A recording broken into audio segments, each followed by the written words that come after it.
than nothing. Hi, everybody, and welcome back to Squat Cobbler, episode number 25, which I believe is the gumdrop anniversary. I'm not sure what 25 is, but we'll go with whatever. I'm Kelly Toole at KELLYTHUL on Twitter. And I am Mike at Official Pagan on just about everything.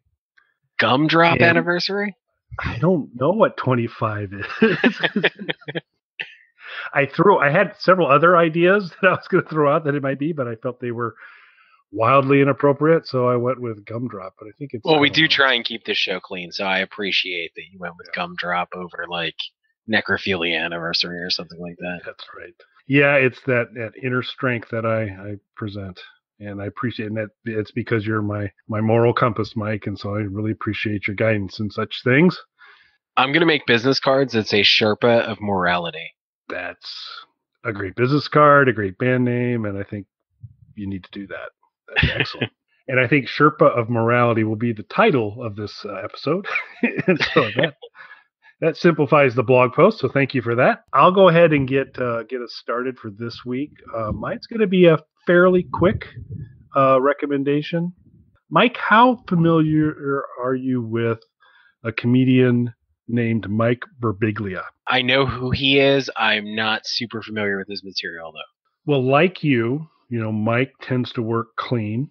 And so I figure you guys you'll bond on that quite a bit. But he has a new comedy special out on Netflix.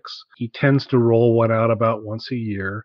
He's done a lot of things. He's had a one-man Broadway show called Sleepwalk with Me, followed up with a movie under the same name. He's done a second movie after that. So he's starting to do more kind of in the movie realm, but his stock and trade is a stand-up comedian, and he's a fascinating guy and remarkable to listen to. I just truly enjoy him. It's fairly interesting because Mike has a sleep disorder where he will sleepwalk, and so Sleepwalk with Me was a bit of the story about that. And it's a bad kind of sleepwalking. It's a sleepwalking that he's walked out a second-story window before in a hotel and fallen. And so it's like not the good sleepwalking; it's the bad sleepwalking. And so there was actually periods of time when, because if you're a comedian and you're traveling on the road, you've got to try and take some measures to help yourself. And so he would actually be in hotel rooms. He would come packing a sleeping bag and oven mitts, and he would zip the sleeping bag up, put the oven mitts on his hands, and try and go to sleep so that he was unable to unzip the sleeping bag and go about and cause problems sleepwalking. So a real interesting challenge that he faces from there. But he's incredibly clever, very self-deprecating. But I think it's probably his experience with movies and doing the Broadway show that when he does a comedy special, and this comedy special is called Thank God for Jokes, and that's my recommendation. It's on Netflix. I absolutely encourage everyone to watch it. The entire set, ultimately, there's a framework, as he kind of tells. There's like, you know, nice little cute moments and funny bits that he does through it, but it all kind of hangs together, and he's kind of making some observations and points in general, but there are just hilarious moments in there. And and this is tough when you're recommending a comedy special. You don't want to like give away the punchlines and give away a lot of the jokes. So I'm not going to do that, but I will kind of talk about at least kind of the fundamental framework that he's operating under. And in this one, this whole set and this whole show is about jokes and about his love for jokes and about the fact that there really isn't a joke you can make that isn't offensive to someone. And so he kind of plays with that and works through it in a lot of very, very interesting ways. And what he was impacted by in particular, and this didn't happen, this is a fairly recent recording of a show, but a couple of the kind of grounding elements of it was he was reflecting back on, and I don't know if you recall, there were a series of several cartoonists who drew Muhammad in a cartoon, which you're never supposed to create any sort of depiction of Muhammad in any sort of drawing, painting, or whatever. And several of them were killed because they had done that. And that influenced a little bit of his talk around jokes, and every joke's going to offend somebody, and some of the incredibly dire consequences that come of it. So a laugh riot, right? Crazy, but but he kind of sets it on there. So he's it's interesting because he's a thinker, and he does some things, but he kind of sets a little bit of that up, and then he kind of runs through and gives kind of frameworks on different kind of jokes that everybody kind of thinks is really funny. But then he kind of points out, so you think this is funny, but what about them? And in the process, he talks about the fact that because he does tend to work pretty clean, like you do, Mike, he sometimes gets invitations to places exclusively because of that. And so he did a show at a Christian college, and he has a very, very, very interesting story about how that went down, some of the material he chose to do, and how that all kind of played out.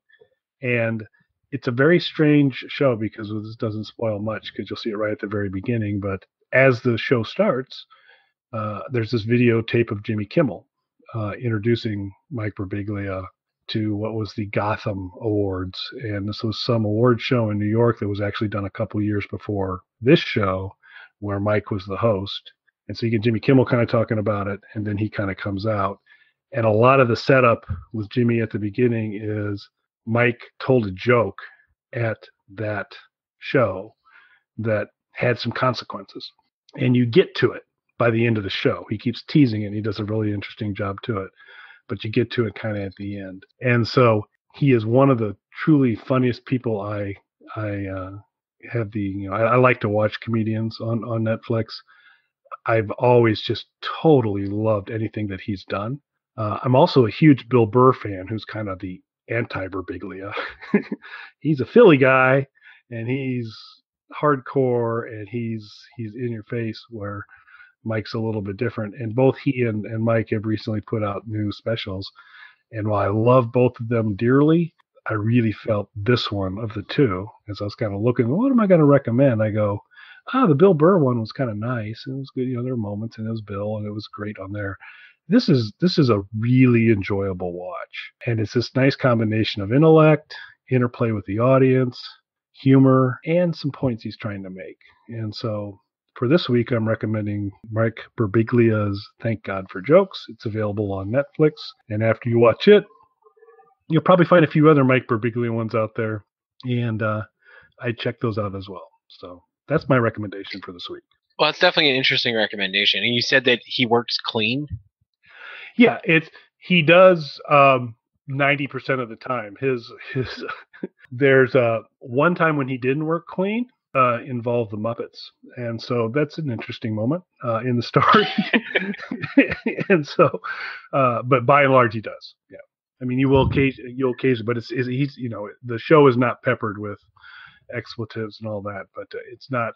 There is some adult language in the show, but it's really, there's just moments of it, and it's kind of in the context of a story. That's definitely interesting. As a whole, do you see yourself leaning towards more clean comics? Because we kind of talked about this on our last Alice episode, how certain things are written, how they're worded, how they're presented. Do you tend to see yourself as a fan leaning towards cleaner comics or dirtier comics, or does that not matter to you in context of comedy?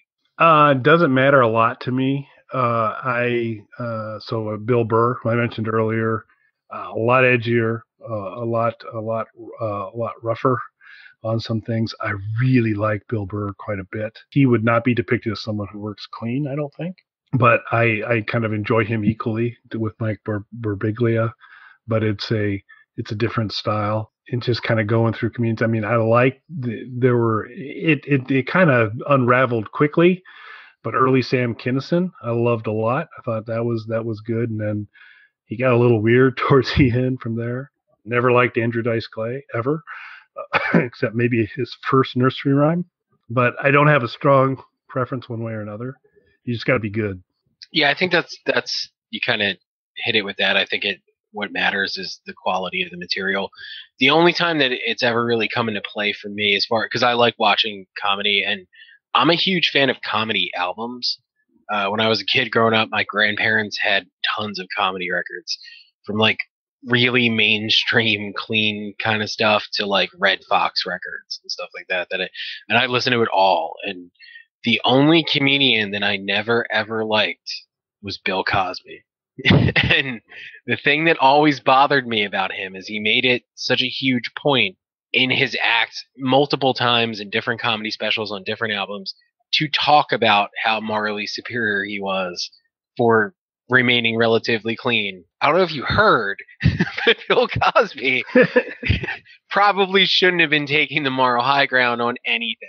So interestingly enough, there's Bill Cosby reference in the Mike Birbiglia show that I'm recommending. So, Oh, nice. Kind of in the vein of what you're talking about. I do have two other quick things with it. So a good friend of mine and a friend of yours as well, Tony Viejo, is a stand-up comedian, and he even hosts some of the shows that my band does. He has done occasionally clean sets, and I wouldn't say his normal sets are particularly filthy or anything like that. Like, this is not like, the weird like underground records you would never play for anybody else or anything like there's some profanity, but it's not over the top or anything like that. But he had a bit. I don't know if he still does it. I'm not going to, give away anything in it. But there was a generally offensive term that he used many, many times in this one particular bit. And again, it was a real story. It wasn't even a bit. Like, it was a real story. It was something that happened. It was a real exchange with somebody. But there was an offensive word that this person kept using, and it was hilarious in the context of the story because of who was saying it, how they were saying it. So when he did that, though, it would make certain people uncomfortable, including sometimes promoters. So he came to me after a particular show he did, and the promoter came up to him and said, you can't go up there and use that word all those times like that. And my response was apparently the same response he gave the promoter, which maybe shows where my moral standing is. I said, how many times are you allowed to use that word? Which was the same thing he asked. Apparently, it should have been none. That was the correct answer. You shouldn't use that word, which I understand where they were coming from with that. But my knee-jerk reaction, of course, is like, well, obviously there's an acceptable amount of times to use a word like that. Which I guess, when you're talking about, what offends people, it sounds like there's an interesting thing that's in this comedy special talking about how everybody's going to be offended by something. And that's why I made it a point to say this is a word that offends most people or makes most people uncomfortable. But it sounds like, he's right. Everyone is offended by something. I try not to touch too much on like politics and religion and stuff like that. But of course, drawing Mohammed was such a big deal and something that was in the media and people getting upset over all that kind of stuff. And so I can see where all of that, do you think fear of retribution, like if you were a comedian, which in a way, I mean, you are an entertainer, you're a podcaster, you're putting this out here, have you ever stopped? Was there ever something you wanted to say and you stopped yourself because you were concerned that it might offend someone? So I'm not gifted with a filter a whole lot in terms of kind of or judgment on some things. I think every once in a while there has been a place where I've like checked myself, say, oh, I'm not going to say that.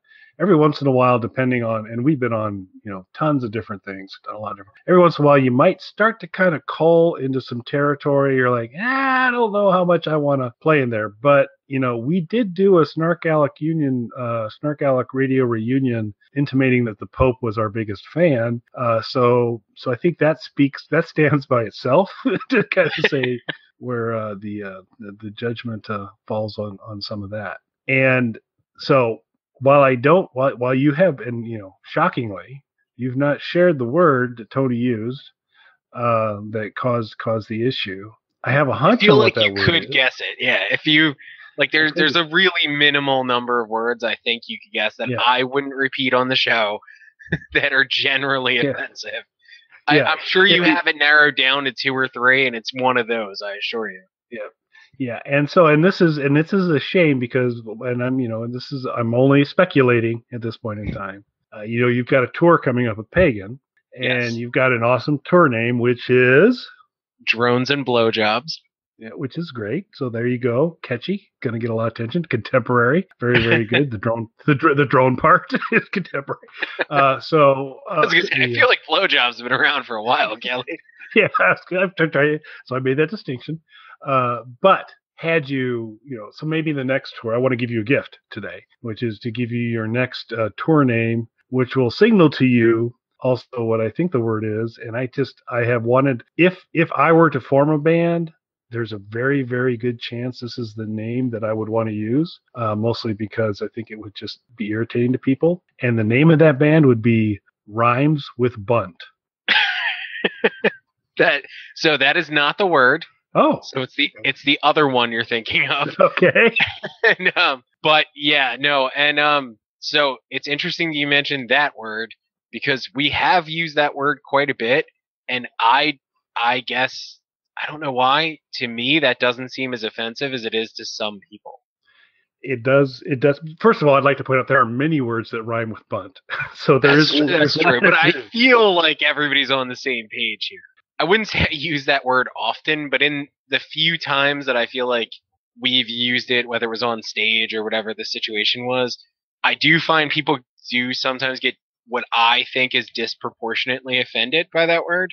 Because I do feel like, all right, so the last show that we did, we didn't use that word, but we had a man up on stage that we were using a staple gun, stapling money to his naked body. And when I got off stage, I don't remember what we said. It wasn't that word, but there was some little thing, and somebody said, "Oh, that joke was a little far." Something, and I was like, "You just saw a human being being stapled. One of the staples hit the bone, his sternum, and like we had to dig it out of his skin." But there was some joke that was made, and it was like a blowjob joke or something like that, like something honestly really tame. But that's what they latched onto, and we're like, that was a little far. Yeah. So, and again, it goes back to everybody's offended by something. But I do think sometimes, like the arbitrary distinctions over what's more or less offensive are strange to me. To me, in general, to be offended by a word is kind of silly. Any word. Whether it's the word that rhymes with bunt, the word that Tony said, or whatever it is, it's a little weird. It's just a word. And if you're more offended by a joke than a human being stapled with a staple gun, which was real. That was not a trick. That happened. Like if you're more unsettled by a blowjob joke, I wonder where you're at mentally. Yeah, so a couple things on this. So first of all, while I will, because we're committed to complete this show, I will do that. But what you just shared with me is you have defaced U.S. currency, which I have a big problem with. But I think you need to think about the seriousness of your actions regarding our currency. But I'm gonna try and rise above because I just think we need to finish the show. But it is troubling. Thank you. I'm sorry. I never, know what? I didn't see it from that perspective. The gentleman kept the money. If that makes it better. I should hope so. So I'm trying to figure out how does the conversation go? Is it, hey, you know what would be fun to do? We should staple money to somebody, which again is defacing U.S. currency, and I do not support that. I want to make everybody clear on that. But stepping aside from that, so we're going to staple money to somebody. Somebody has to eventually put their hand up and say, "I'll do it." Was this? Did you seek someone out and say, "Hey, what do you think about this?" Or did someone say, "Hey, what about we do that?" So was this an opportunity you presented to people, or did someone seek you out saying, "You know what would be fun? Stapling money to me"? Somewhere in the middle. So there was someone that we sought out to be a part of the show, and we were trying to figure out what specifically they were going to do, and they were throwing some ideas out. They had mentioned doing something before where they would let people staple things to them, including money, but they got to keep the money. And they were concerned about not making enough money off of, or I shouldn't say not making enough money off the show. They were getting very well paid to be there and were trying to make more money. So right before we went on stage, they were like, "Hey, can we do the stapling thing?" And I was like, "Hey, if you want to have yourself stapled, you knock yourself out, buddy." It's not happening to me from a showmanship perspective. It's interesting, I guess. People seem to enjoy it or at least be freaked out by it. So I'd like to thank you at this point. One of the things I've been working on is due to some jackbooted thug copyright requirements of YouTube, I had to adjust our end bump, which previously included some material I didn't have rights to distribute. And so I've begun to use little snippets from the show. And I think you provided me a nice quote about, if you want to be staple, go ahead for it, buddy, or something like that. It will be a nice little addition into that little bump section. So we'll be updating that. We'll right now be going with our standard bump out, which if you don't listen to the end of Squat Cobbler, you really should, because there's some nice little moments at the very end. I actually love what you've been doing, and I know, like, unfortunately it came about because of the copyright issues, but I actually really like it. Yeah, and I've been going through, and there's commentary on whale sex and a few other things that have occurred in past shows that I think we'll have some new material for a bump here soon. And this show here is providing a couple, so that's awesome. So yeah, it falls somewhere in the middle. It was their idea. They had done it before, so they knew what they were in for. It wasn't like some drunken guy who was at the show and we were just like, we're gonna let people staple you, but you get to keep the money. It wasn't anything like that. They knew what they were getting themselves into. Yeah, and they had people staple money all over them. They drew a line at having money stapled to their scrotum only because it was not a high enough denomination that was being offered. So they would have been open to this if it was more money. Yeah, so Oscar Wilde, intellectual author, writer, poet, at one point had a conversation with a woman saying, would you have sex with me for $1? And she said no. And so, would you have sex with me for $5,000? And she said yes. And so then he came back, how about for $5? And she says, what kind of woman do you think I am? And he goes, well, we've already established that. Now we're just negotiating on price. So the question would be for scrotum stapling. Is there a price point for you, Mike? Because I got to tell you, I don't have a price point for that. I'm gonna be a hard no, regardless of the amount. So for me, that's a hard no. Yeah, it's a no for me. For him, I could be misquoting here, and I'm sorry if I am, but I believe he said $100 was scrotum staple. Yeah, I don't know what the going price of letting someone staple your scrotum is. I feel like that's a worthy Google search, Kelly. You need to. Yeah. So I've got to Google. I've got to, hey Google, what's the going price for scrotum stapling? But unfortunately the device is not close by. But anyone who happens to have one who's listening to the podcast just got the answer, so that'll be awesome. You're welcome. Yeah, our gift to you. So my only other question or comment on your recommendation. So you mentioned that he was a sleepwalker. Did you ever sleepwalk? Have you ever sleepwalked? I don't know the proper phrasing. As far as I know, just once when I was very young. And it's one of those stories, every once in a while you have those moments when you're a small child where something happens and your parents like to trot the story out again and again and again. And apparently, at some point in time, I was at my grandparents'. They had a place down in Florida, and I got up, walked to the refrigerator, opened the door, and urinated all over the beer of my grandfather with sleepwalking. So, that is awful. Just because of the peeing all over the beer. It's wrong. It was wrong. But I was young. I was asleep. So I have multiple excuses. But that, as far as I know, that's been the only event that I've been reminded of repeatedly. How about you? Apparently, it was a fairly common occurrence for a few years while I was a kid. What's weird or annoying to me about the situation, though, is I wasn't told about it until I was a teenager. So for years, I didn't know that this ever happened, and apparently it was something that went on for a couple-year period pretty regularly. I never peed on beer, though. I knew better. But I would get up and walk all over the house, though. And initially, my grandparents apparently would follow me around, and then they realized that I had the layout of the house pretty well down. I never fell. I never walked in it, so they would just let it go. And it was something that I guess just phased itself out over time. But no one ever, for whatever reason, no one ever told me about it until I was like 17 or 18 years old. Again, I'd like to point out I was asleep, and so I don't feel that I should be judged. This wasn't a statement. And also, just so, because you feel like you're being judged, I'll go back and answer. It wasn't really a question asked to me, but it was a question I asked you, so I should provide an answer as well. Because unlike you, who didn't participate in the what sort of pornography do you enjoy consuming thing that I saw as a team building exercise, but you opted not to participate in. Yet another hard no. So there's only ever been one thing, and I didn't stop myself before I said it, but after I said it, there was once a situation, and there's been plenty of times in one-on-one conversations I've said things I instantly regretted or knew that I should have never said. But there was one in a public forum.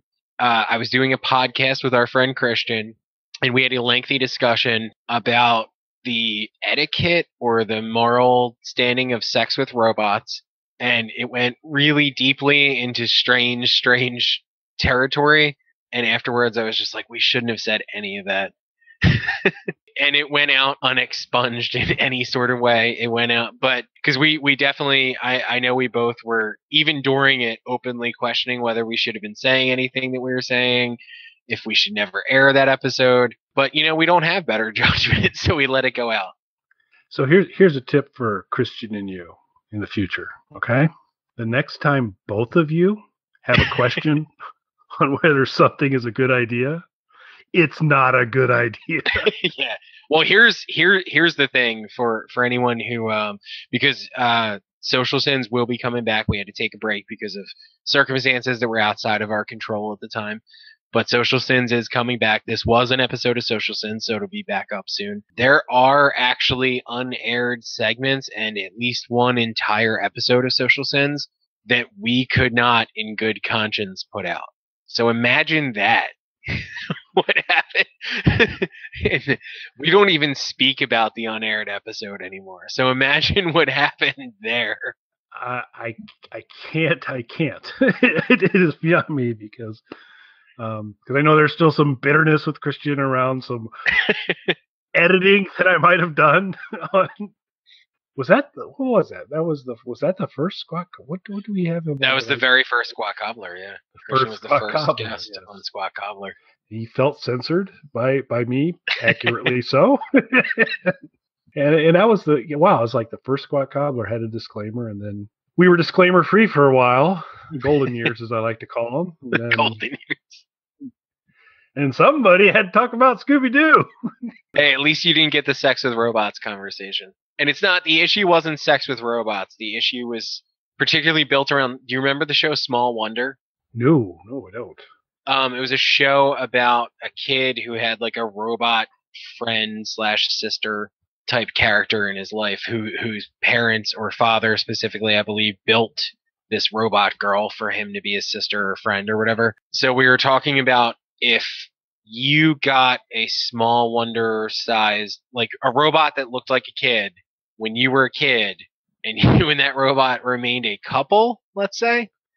Okay. Obviously you age, the robot doesn't age. Are you a pedophile then? Yeah, I think you made the right call by keeping that. We had an in-depth conversation about this, and we still let it air. Yeah, does it depend what version of Windows the robot's running? So I don't know.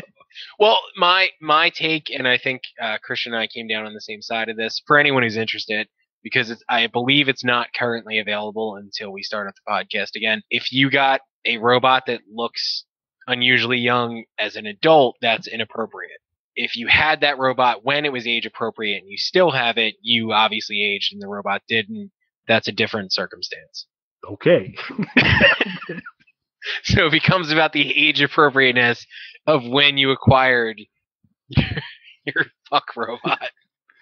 Which will not be the title of this episode. When you acquire a fuck robot?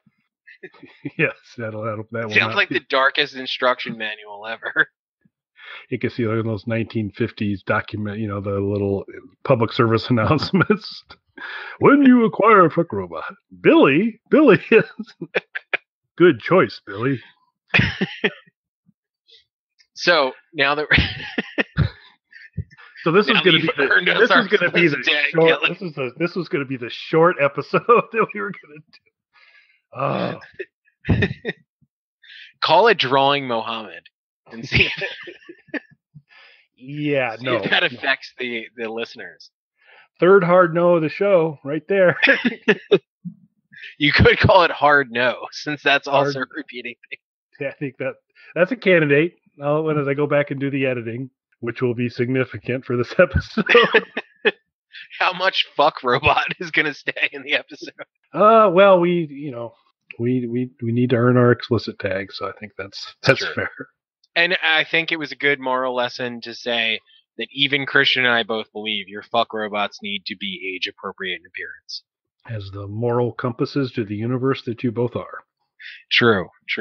So anything else do you have on your recommendation, sir? No, no, I'm very much done. I mean, we hit on Bill Cosby, Mohammed, sex with robots. It was quite Rhymes the road with he took us down. Yeah, rhymes with bunt. Which I tell you, it's an awesome tour name. It is good. Well, I guess it's time for my recommendation then, unless you have anything else to add. I have nothing else to add at all. Mine's pretty short and way less explicit than Kelly's. How familiar, if familiar at all, are you with the rap group Twisted? I'm going to go hard no again, so no. Hard no. See, that might have to be the title. So Twisted is a rap group that was formed in the 90s from members of a group called House of Crazies. I was a really big fan of House of Crazies. A lot of Twisted's initial popularity, though, came from their association with the group Insane Clown Posse, which I have a sneaking suspicion you've heard of before. Now, there is a group I am familiar with. Huge fan, I assume? Yeah, actually. Twisted... I'm good with them. Twisted were seen as like proteges of theirs and eventually broke off on their own and started doing their own thing and formed their own company and started signing acts and helping develop their careers through their company. Now, in recent months, there's been a feud that has been developing between Insane Clown Posse and Twisted, who were once very close friends. I do not choose sides in this feud because both Insane Clown Posse and Twisted have contributed to projects of mine. I am not picking a side in this feud, but unfortunately, I feel the feud between them is over. They both own record companies, and I feel like the feud between them is overshadowing the newer artists that they're both trying to develop at this time. So I kind of wanted my recommendation to be one of these newer artists who I think isn't getting the proper amount of attention at the moment because their album is exceptionally good. Twisted on their label have released an album. It's technically the first album by the band. It's really their second album, but they changed their name because there were a lot of other acts and there were some search history related issues with them. The group was originally called the Damn Dirty Apes, which apparently there's a number of other bands who have the same or similar name, and obviously when you search that, you get a great deal of Planet of the Apes related stuff and not their music. So they decided they needed a different name to make it easier to search for them. So they changed their name to Gorilla Voltage, and their debut album as Gorilla Voltage is called Ape-X, which is stylized as Ape-X, the letter X, and has a cyborg Terminator looking monkey on the cover of the album. And it's a really strange, different kind of album because the core members of the group come from metal backgrounds, and it is a rap heavy project, but there's a really strong musicality to it that is 100% missing in rap music right now because the popular iterations of rap music have become dumbed down to the point where a lot of people call it mumble rap, where there isn't actually intelligible lyrics being spoken anymore. And there are even interviews with a couple of very prominent rappers at this moment who say things like you don't need words in songs, which is an interesting thing for a vocalist to say. A little bit. Maybe a little bit concerning.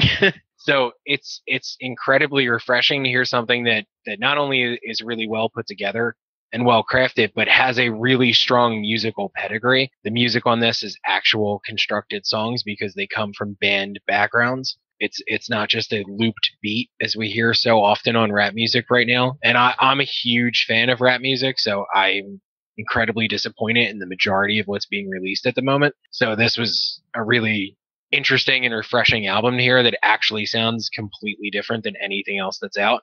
And I feel like it's being overshadowed by the feud between Insane Clown Posse and Twisted, and people are forgetting that this is a completely separate act that has nothing to do with either one of them.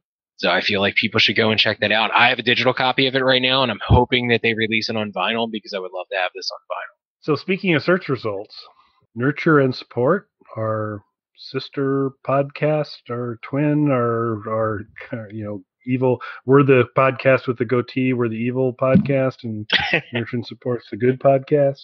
If one would go to Google and search on Nurture and Support, the first 4 organic links, non-paid links in Google are to actual Nurture and Support, the blog, our iTunes feed, past articles. So Nurture and Support dominate search results in Google. So we don't have the damn dirty apes problem. I would like to point out, though, Squat Cobbler, we got some work to do. We're not dominating so much. So we need to be better. Names are a really important thing, and it's a hard thing, especially now, because the ability to search something into Google something and find anything with any similarity to it. That was a really difficult thing when I was picking the name for pagan, because obviously pagan is such a common word, and you get deluged with stuff when you search just the word pagan. Luckily, if you search anything else after that that's related to the band, just the band comes up, which is good. So like if you search pagan in an album title or a song title, you'll just get tons of pictures of us and links to all of our stuff. So you can narrow it down really, really quickly. But it's really difficult because I came up with the name because I had taken a psychology and marketing course while I was in college. And I was working on, because Pagan was originally a solo project, and I was just working on songs on the side, and I didn't want to use my name on it because everything I'd done up until that point that was like professionally released was extreme metal oriented, which obviously this isn't. So I needed a name to kind of create a buffer there so that people didn't buy it and get mad thinking they were getting like a death metal album or something like that. So I understand like the difficulty in choosing names. And now I'm wondering, like, are they going to go back and reissue? Because Damn Dirty Apes had an album out. So are they going to go back and reissue that as Guerrilla Voltage, or are they going to take the name change as a completely new beginning, and this is their first album, and everything else will be new from this point forward? So I'm going to be able, if I want to get Ape-X, where's my best shot to pick it up? It's everywhere as far as like any digital services go. It's distributed by Ingrooves, which is the same company that distributes Pagan in the U.S. So they're on Ingrooves and Universal, the same as us. You can find them pretty much everywhere. There was a little bit of an issue with the CD version of the album, which was funny to me because I'm not sure how many people actually buy CDs anymore, but there were people complaining about the quality of the disc that was put out on the initial pressing, but apparently that has been amended and they're using different discs now. So if you are purchasing the CD and that was an actual issue for you, then feel free to purchase away because they're using different discs now. I'm hoping they put it out on vinyl though, so I can get a vinyl copy. I'm at the point now where I own so much like physical music, and especially now because I'm moving, it really becomes an issue because I had to get storage and all that kind of stuff. And I have about 5,000 vinyl albums and thousands of CDs, and it becomes a real issue. So most things now I just get digital. If I really like it and really need a physical copy, I want the vinyl. So are we going to put Squat Cobbler out on vinyl at any point in time, you think? The Squat Cobbler theme song? It was just the best of. Oh, we should put it out on vinyl. So we just I never had anything out on vinyl until just now. We just started putting Pagan stuff on vinyl, so we should do a Squat Cobbler vinyl. I know a few episodes we might not put out of that album, but I was going to go straight for the Scooby-Doo episode. It was extended cut. Well, why don't we go ahead and move into social media recommendations? Do you have one for this week? Actually, no, I do not have a social media recommendation this week. So I do, and this is a good friend in amongst our kind of online community. It's John. Kelly, are you recommending me? Oh, no, not at all. This is actually John McGevna, who is at McGevna. That's McGevna.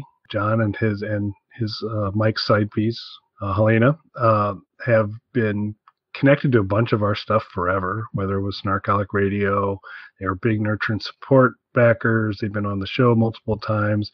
We should actually probably have them on Squat. Have we had, outside of Christian, we got to probably bring some Squat Cobbler guests on. Yeah, we've only had Christian and Mel on an episode. Yeah. So we probably need to get on that a little bit. Maybe Yeah, the we really McGivens should. would be a good choice. Oh, But of course. Got to get my side piece on here. absolutely, because Helena's awesome, hilarious, and funny, and through there. And John's a fantastic guy too. And I just want to recommend him this week because I just really do appreciate John's support across kind of all of our different ventures. One of our other little side ventures is a little show called Assault and Battery that we did for the first season all the way through, and part of the last season, kind of a follow-up to the Better Call Saul show, where one year we did it right after the show, the following year a day or two later. April 10th is when Better Call Saul returns. And so John was actually asking on Twitter today, were we going to be doing the show? And we got so my intention is we absolutely are. Exactly what form it takes is something we're still kind of working through. But John and both John and Helena have been such great supporters of this. And he was asking about it today. And I really appreciated him asking. And I hit him with some questions on what he'd like to see in terms of our timing in particular. And he's got back to me on that. So just he's a great guy. It's the beauty of Twitter. Never would have run across John any other way except Twitter. And he's been, like I said, a tremendous supporter and a great contributor and just a good guy. That's a great recommendation. John's a great guy, and I had a chance to meet him face to face at Snark Stock last year, and he's just a really great guy. And he actually does have a Snark Alec Radio tattoo. Is that true? Yes, he does. So does Helena. They both have Snark Alec Radio tattoos. The most amazing thing to me in the world. How does that make you feel, knowing that something you've done, people are tattooing that to themselves? So not good. I don't know. Most people would be like, "That's awesome." You're like, "Oh, why? Have you listened to the show?" Where's the apprehension in there? So I don't know. I think it comes down to you better be worthy of that. So I guess that's where the apprehension is. And while we certainly had our moments on Snark Alec Radio, it's like, are we truly tattoo worthy? So really appreciate the support on that. But that was amazing when they shared that on Twitter, the photos of the tattoos. It was incredibly awesome. I'd like to point out that Squat Cobbler has two excellent logos, one in a stark black and white, another color, that if you were interested in a tattoo could be something to consider, because of my immense pride in our work and Squat Cobbler. Well, I mean, we have been emblazoned temporarily upon a foot of That's a true. foot fetish model. So yeah, that's a start. That's a very good thing. And I did actually, not that I wasn't paying rapt attention to your recommendation, but I did a check on Squat Cobbler, see how we were doing on the results there. And while there's pretty healthy competition with the actual Squat Cobbler video and a lot of Better Call Saul references, we actually make the first page. I think that's pretty good, yeah, especially because we are going up against Better Call Saul. Yeah. So the fact that we make the first page there, that's pretty good. It's not bad. It's not bad. Of course, someone looking for a podcast probably isn't searching at, someone searching on Nurture and Support is probably looking for help, and we're pushing all their help down multiple positions. Feel kind of bad about that, but what the heck? Yeah, neither Squat Cobbler or Nurture and Support are probably strong podcast connects, but it's nice to see that we're doing well. Well, on that note, I have nothing else to add for this week. Do you, Mike? No, I mean, I think it was near perfect. We talked about Muhammad. We talked about words you shouldn't say. We talked about fucking robots. And I had a pretty clean, short recommendation. All right, folks. Well, thanks for listening, and we will be back in a couple of weeks. And someone please do a mock-up of Fuck Robot, a memoir. Do a cover art mock-up of that. Or a tattoo. There you go. If you get Fuck Robot tattooed to you, we will have you as a guest on this show. And there's a lot of Scooby-Doo porn in general that I didn't know existed until the last couple weeks. You must be so proud. I'm just proud of myself that I got through my entire recommendation without using any objectionable language. Okay. Want to be cool like Alice Cooper, do coke.